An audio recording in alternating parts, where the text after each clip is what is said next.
წლების განმავლობაში კვლევის შედეგად ჩვენ ნათლად გავაცნობიერებთ, რომ მთელი გლობალური საზოგადოების ძალისხმევა უნდა იყოს გაერთიანებული და სასწრაფოდ.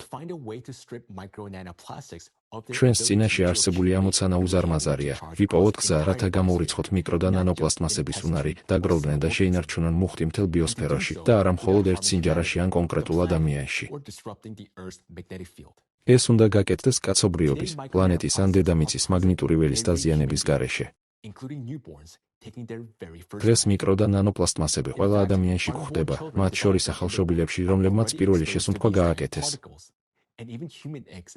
სინამდვილეში ჯერ კიდევ საშვილოსნოში განვითარების პერიოდში ბავშვები უკვე ექვემდებარებიან ამ პაწაწინა ნაწილაკებს და ადამიანის კვერცხუჯრედები და სპერმატოზოიდებიც კი დაბინძურებულია და მგრძნობი არიან ნანოპლასტიკის ზემოქმედების მიმართ. ისტორიაში პირველად ჩვენს წინაშე დგას მტერი, რომელიც საფრთხეს უქმნის პლანეტაზე არსებულ ყველა სიცოცხლეს და თუ კურსს არ შევცვლით, ეს კრიზისი მხოლოდ გაღრმავდება.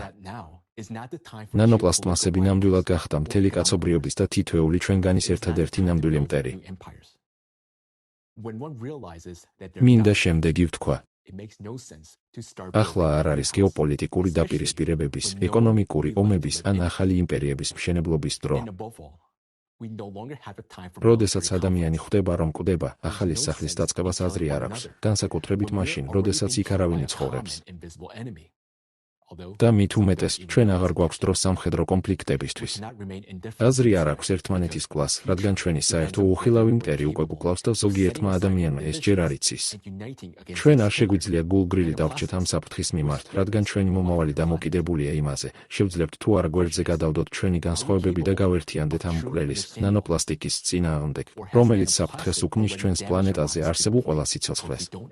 კითხვა ასეთია, ნამდვილად შეგვიძლია თუ არა ამ ყველაფრის გაგება?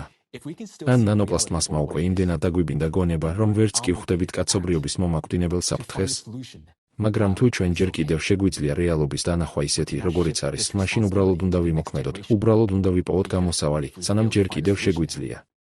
ჩვენ არ შეგვიძლია ეს პასუხისმგებლობა მომავალ თაობას გადავაბაროთ, რადგან თუ ახლა ვერ ვიპოვით გამოსავალს, უბრალოდ არ იარსებებს მომავალი თაობა.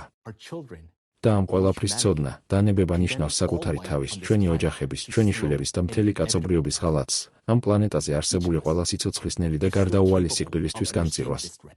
თითოეულ ჩვენგანს თუ ჯერ კიდევ შეგვიძლია ამ საფრთხის გააზრება, შეუძლია მნიშვნელოვანი წვლილი შეიტანოს ამ საკითხში. მხოლოდ ერთად მოქმედებით შეგვიძლია გადავჭრათ ეს უზარმაზარი პრობლემა და შევინარჩუნოთ ყველაზე ძვირფასი, რაც გვაქვს, თავად სიცოცხლე. სიცოცხლისთვის ბრძოლა ღირს.